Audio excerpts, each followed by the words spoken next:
viewers, you are welcome back to our channel. My name is Sheyi. My own name is Fumi. And together we are called Sheyi Fumi. Alright. We really want to appreciate you guys. Thank you very much. Thanks for your love. Thank you for watching our videos. Thank you so much. Thank you so much for subscribing to our channel. Yeah. And I want to tell you, if you're watching this video for the first time, and you find the video useful, please kindly subscribe to our channel. Click on the subscription button. Click on it. Thank you so much. Thank you very much. Alright. Yeah. Kindly subscribe to our YouTube channel. Click on the subscribe button below our video. Also click on the bell icon beside the subscribe button. This will notify you when we drop a new video. Follow us on all our social media as shown on the screen. Thank you. Yeah, in the last 2 weeks, we've been talking about types of love in marriage. The first type of love we talk about is eros. That is the erotic love, or what you call the sensual love. And the second type of love that we discuss is agape love, which is God kinds of love. We will be discussing the last two types of love together today. We will be talking about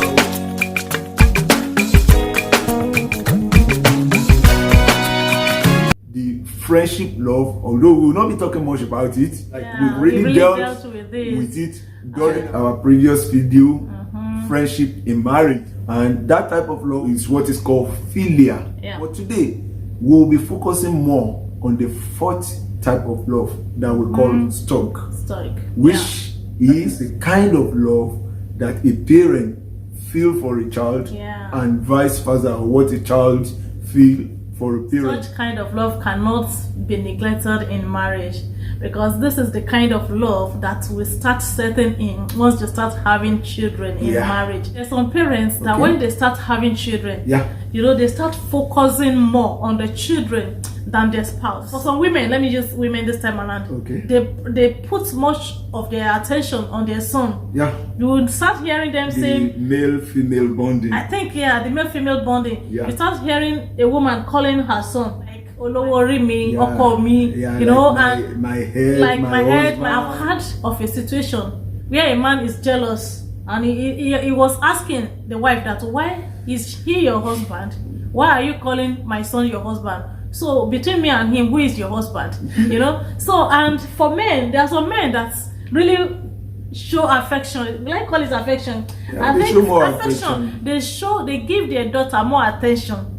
Once they start having a grown-up daughter, you start hearing, it's my, you know, you start hearing things like, she's my this, she's my that, she's my, and sometimes it can resort to jealousy, and the wife will be saying, why are you calling her? Because there's a situation like that. The daughter to suddenly become the wife.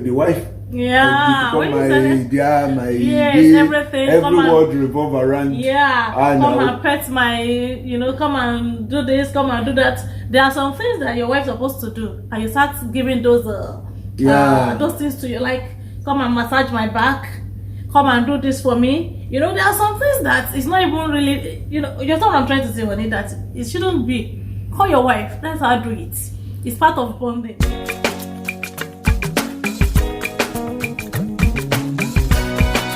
If you are not very careful, the shift in attention might goes to your son or your for a mother, or to your daughter for a father. There are situations when the woman start calling Okomi, Olowori me, my dear, and every man, don't forget this thing, Oni, every man is still a small boy at heart. He also wants to be loved, he wants to be pampered, he wants to be caressed, and suddenly you shift as a woman all the attention to the son, and then it become like, then what am I? What's my position in the house? If you don't balance it in marriage, it definitely can lead to something unpleasant. Empathy is what we feel. It's what is called storge, the kind of love that you feel for your child. But even at that, you must learn to balance it in the marriage. And we want to say this: when you have a child, for an example, there is tendency for a male child to be more attached to the mother. And there is a lot of tendency for the female child to be attached to the father. You have to learn to manage the situation. Sure. Let's look at it this way. It is not there in the beginning. What you have in the beginning is the philia, the eros, and then the agape love. You move along in marriage, then suddenly the baby comes in. Then for woman is much more than men. The empathy sets in immediately, and she tends to give much of attention to the child rather than the husband. There are situations that the husband feel neglected. Sure. You know, men will try to bear it for some time. Then after 5, 6, 7 months, going to year, and then the attention is still shifting. Then you start feeling the jealousy of man, and it's like, you don't even have time for us. It's only you and your baby now. That when that word start coming in marriage, spouses has to be very careful, especially when the man starts saying that, or when the woman starts saying, it's only you and your daughter now. We don't even have your attention. Be careful. Because you are allowing storage to take over philia, to take over agape, eros, and to take over agape. And it shouldn't be that way. This 4 type of love in marriage is important, but we need to balance them.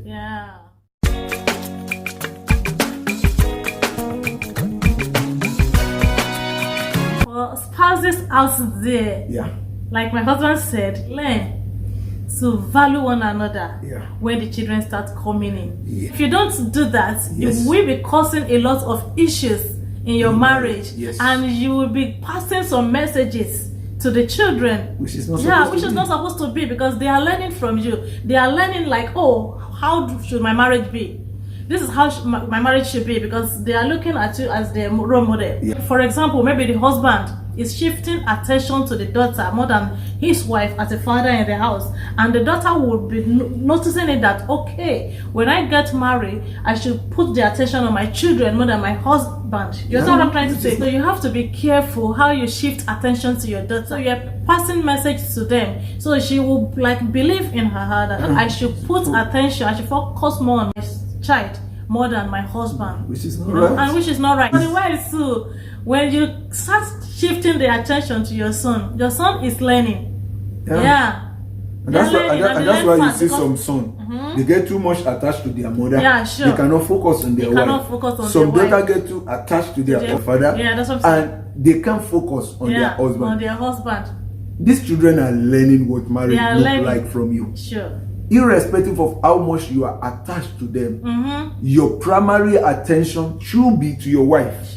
Your primary attention should be to your husband. Because at the end of the day, you are teaching them where their own primary attention should focus on. If you focus it on them, you are telling them that when you get married, focus on your children and leave your husband or your wife alone. So you must focus your attention on your wife.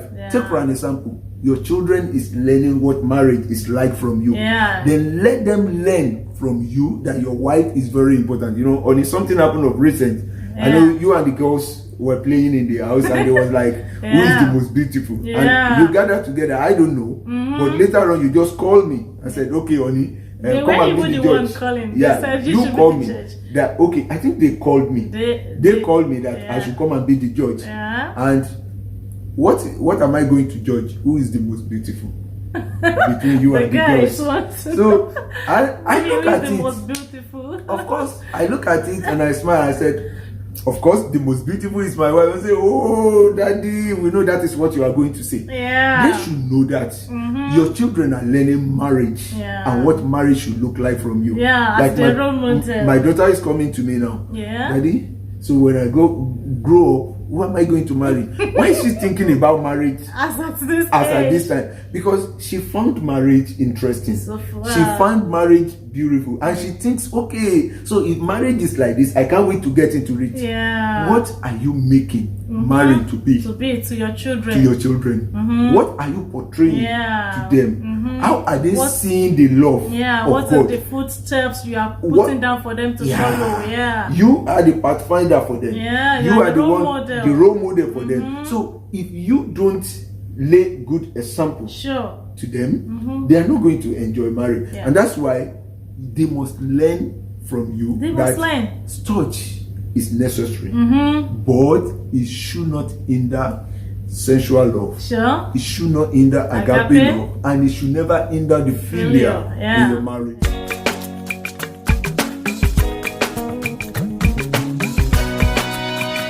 For the men, they need to be very careful, because if you are not careful, you will be thinking that you love the daughter. You love your daughter, and you're trying to pour love to her. You're trying to shift all attention to her. You do everything to her. Even before you remember your wife, you do things for her. Before you know, honey, the child will be feeling, you are preparing her mind to where she's going. In the future, if she even meets what is not up to her standard, she will like, oh, this is what my mom accepted. You understand what I'm trying to say? Okay. It looks like this. When I was growing up, my dad always do this to me, so it should be like this. I should keep quiet. I don't need to talk. You're sending the wrong signal. You are sending a wrong signal already, so we need to watch it. We need to watch it. It's really important. Men out there, women out there, you have to understand that you are a teacher for your children, and they learn marriage from you. You have to make them to understand what love in marriage is all about. Don't neglect your spouse just because of the empathy you have for the kids, or the touch that you have for the kid. Don't allow that to lead you into focusing more on the children than yourself. Because at the end of the day, the children is still going to leave the house. The daughter is still going to get married. The son is still going to pick a wife and leave your home. It's still going to be you and your spouse. Go back to the start. It will be square one again. And if you have lost it along the line, it's going to be very difficult. We need to drum this out to the parents. Listen, don't allow the love for the kid to kill the love for one another. Discover yourself always. Enjoy your company more. There are times, the last time we went out,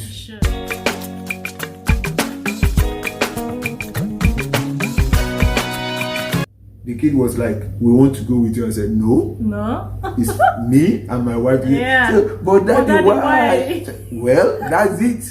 It's for me and my wife. Take time out with yourself, so that you can continue to nurture your sensual love, your agape love, and the philia between you.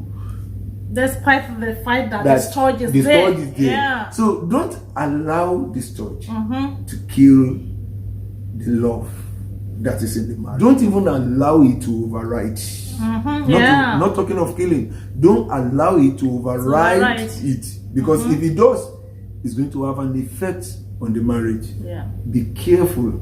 Even too much attachment to your kids render them less strong to be able to stand for themselves. And when you give into doing too much to them, for an example, they use that, like you said earlier, to judge. They use it to judge. It becomes a judge. Like you are talking about, they will take it because they believe, okay, that's what happened. How it should be. Another thing is, it make it difficult for them to really fall in love. Because they start measuring every man that come along with their dad. The son start measuring every lady that come with a mother. Be very careful so that you don't set a standard that the children won't be able to manage. We agree that a child should be loved. We agree that parents should show love to their children. But remember that you started first without them. The children. And at the end of the day, you will still be without them. Only you and your spouse. Only you and your spouse. Don't even, no matter how much they stay with you. When your daughter gets to the age of getting married, she's going to get married. When your son gets to the age of getting married, she's going to get married. So even before the marriage you're talking about. The moment they get to secondary school. That's as well. Now they want to move around you. Yeah, you get it. But at the point now, but mom, I need to go and be with my friend. Yeah, I need to go and be with my friend. When he starts going to be with his friend, when she starts going to be with her friend, yeah, that's the beginning. It is us. Let me put that way. So let's enjoy us now while we have us, and still enjoy them while they are around. You have to strike the balance. The balance. You have to strike the balance. So today we really need parents out there to understand that it is good. It is good to have empathy and discharge love for your kids. Yeah. But it is also good not to kill your own love along the line. Yeah. Empathy in marriage is important, but the philia, the eros, and the agape love between you two is important. It's important. So, very much important. So if I may use that, so you have to understand this. No